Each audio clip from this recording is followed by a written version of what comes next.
Good evening, good morning, good afternoon, whatever time of the day you listen to us or watch us actually now here at the Dr. Rob Show. Welcome, Patrick. Thanks again for coming on Skype to record another video for our viewing audience. Oh, no problem, Dr. Rob. It'll be nice to kind of get it rolled. We're a little rusty, but we're getting back in the groove here, other than a few technical problems.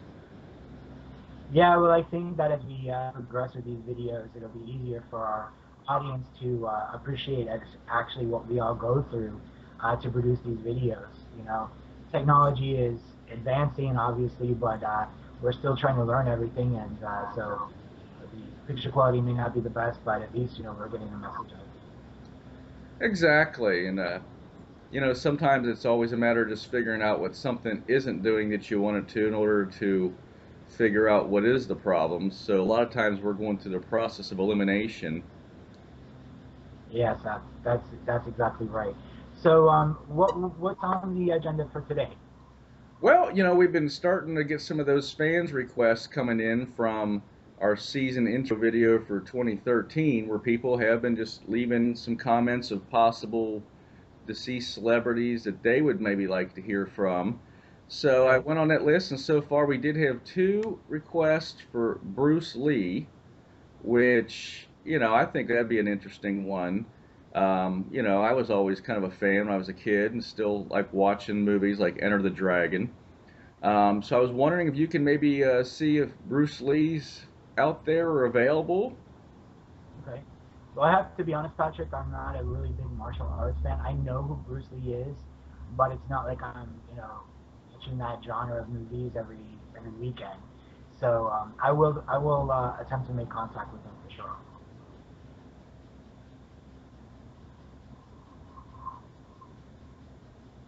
And what would you like to know from him today? Well, first of all, how's he been doing? It's been several decades since his passing from our world. How's he been doing? I would say that on a spiritual level, he was always very advanced when he was alive. I feel a lot of strong energy when I touch in with him. He has a very strong spirit.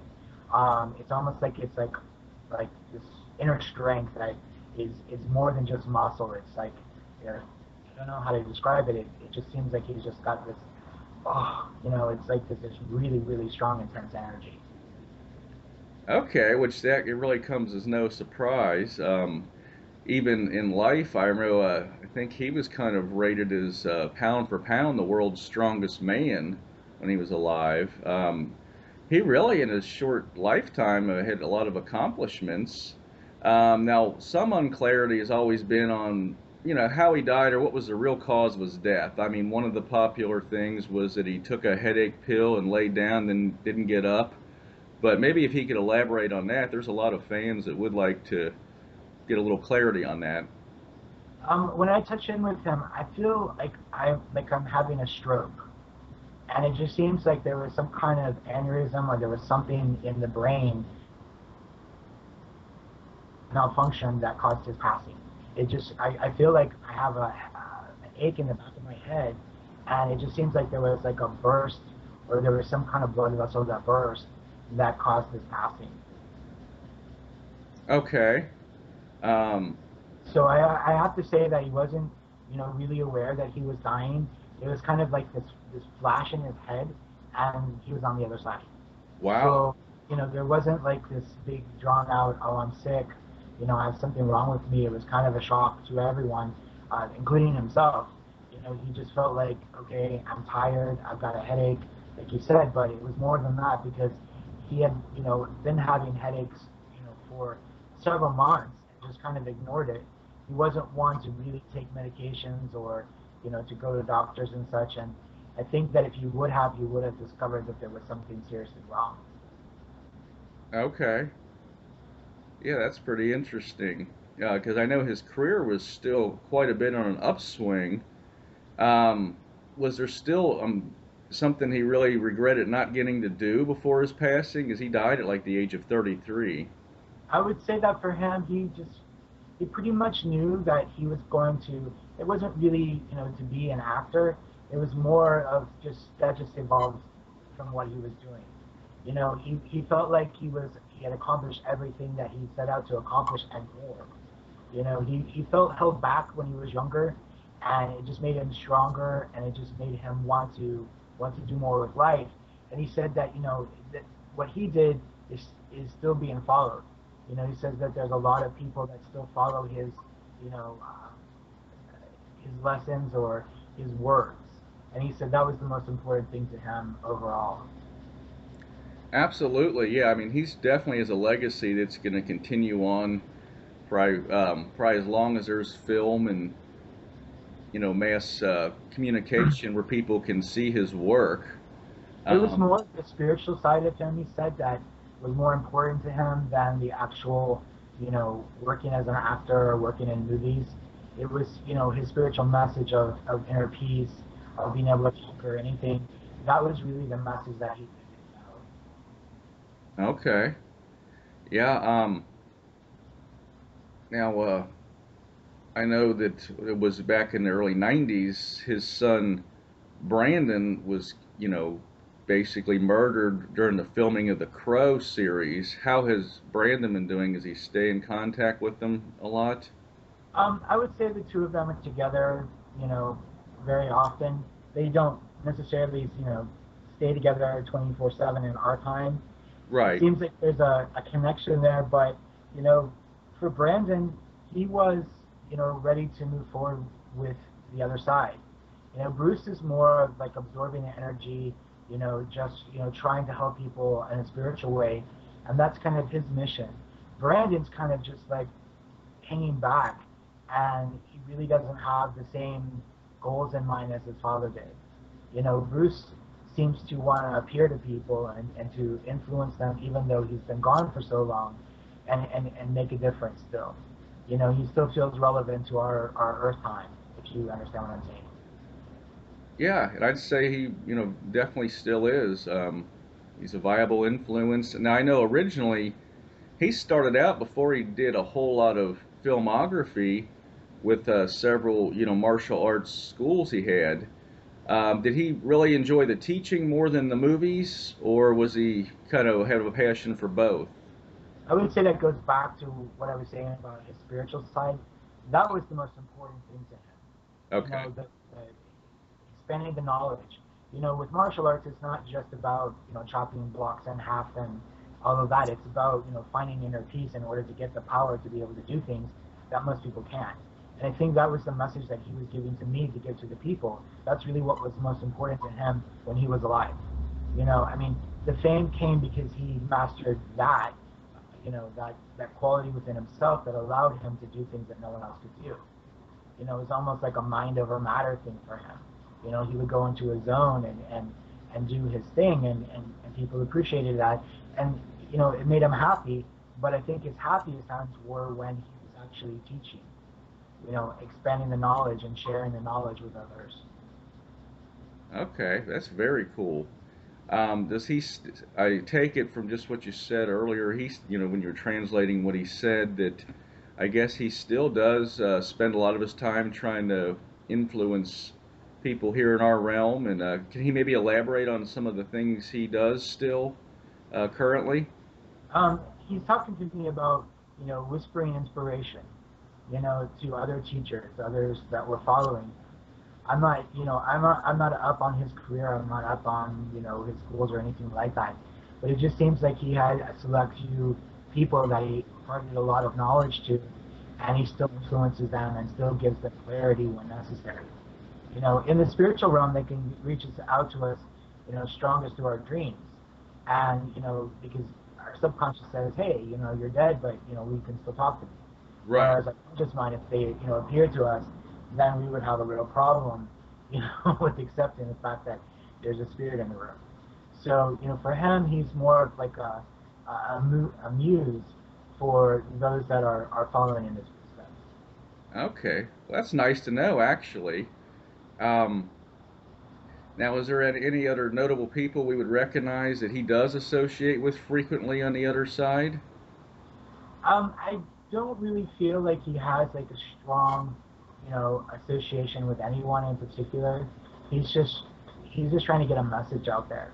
Sure. And I believe that his message is divinely inspired, obviously, or he wouldn't be, permitted to do that. And I think he's just focusing mostly on his spiritual work, and as far as hanging out with others, I don't really see that connection.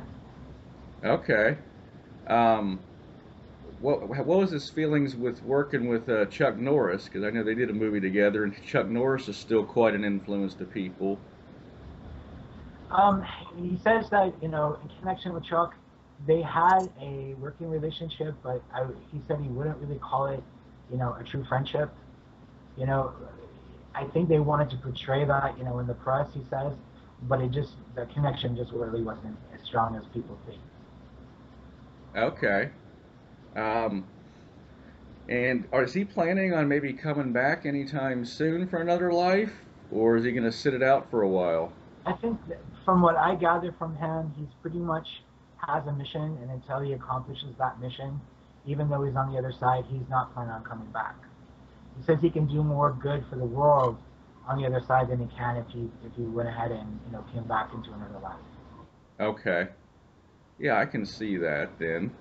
Um, well, what kind of, I mean, we've kind of gotten the gist that he does like to cause inspiration to people. So, what would be probably the strongest advice he'd maybe deliver to his fans? And does he have anything special he'd like to maybe put out there to his friends or family members that are still remaining? He has a daughter, he has a wife that is still alive.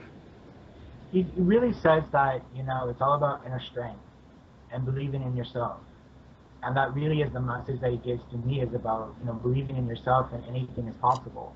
And I think that's the strongest, really, true message that he gives. As far as his family is concerned, he's still part of their lives, and he's still close with them. And so, really, there is nothing he hasn't already given to them directly that I could say. Okay. And that is such a simple message, and I think there's different times we all realize that yeah, your inner strength is just unfathomable, but it seems like it's the quickest thing we tend to forget also, and I think we're all guilty of that. I think he's a very simple man. The way he talks to me is in very short sentences and very strong. And I believe that's, his personality in real life, not necessarily in the movies, but who he really was as a person. He was very understated in a lot of ways. You know, he may have been a great star, and he may have done a lot of great things, but he was still very humble. And he talks to me in a voice that's strong, but there's a lot of humility in his voice. Okay, well, very cool. And I really appreciate him taking the time to speak with us. Is there anything else he'd like to add or elaborate on his own? Because it's hard to come up with questions for everything. I really feel like for him, he just wants people to be the best they can be. And that seems to be the strongest feeling I have from him. It's just like, improve your life, and it starts with you and not necessarily other people. He says he overcame a lot to get to where he was before he passed. And for him, he hopes that's an example that anything is possible. He talks to me about being poor. He talks to me about, prejudices and all kinds of things that he had to overcome. And he said that, if he can do it, anyone can do it. And he said that's really the biggest message that he gives. Okay. Yeah, yeah, I know, like, I think actually what started his martial arts career was getting beaten up at school, so he took a bad situation and then turned it around, so that seems to be how he did live his life. Absolutely. Absolutely. Well, we have to thank Bruce for coming in today and sharing a message with us. And thank you, Patrick, for allowing us to take up your time to record this show. And if you do have any fan requests, if you see this video and you'd like to hear from someone else from the other side, feel free to leave a comment in the comment section, and we will definitely get to them eventually. We're trying to put these out every week now, and so if you enjoyed this video, please subscribe and to, obviously give us some positive feedback. Also, if you like a consultation with myself, you can give me a call at my office at 786-416-1547. That's 786-416-1547. And thank you again, Patrick. Oh, no problem. And one thing I'd like to add on that, as far as leaving the requests for future shows, if you could go back to the season's intro and leave your comments there. I'm trying to kind of keep them all on that one as much as possible, so that that way you can see what's already been requested, and we can see kind of how many we get instead of me having to hunt through all the different videos to see what requests we get. It'll definitely accelerate the process of probably getting your request on here. Very good, Patrick. Well, if you'd like to make a request, then go to our intro video for this season. And whether you listen to us in the morning, the afternoon, or the evening, have a great day.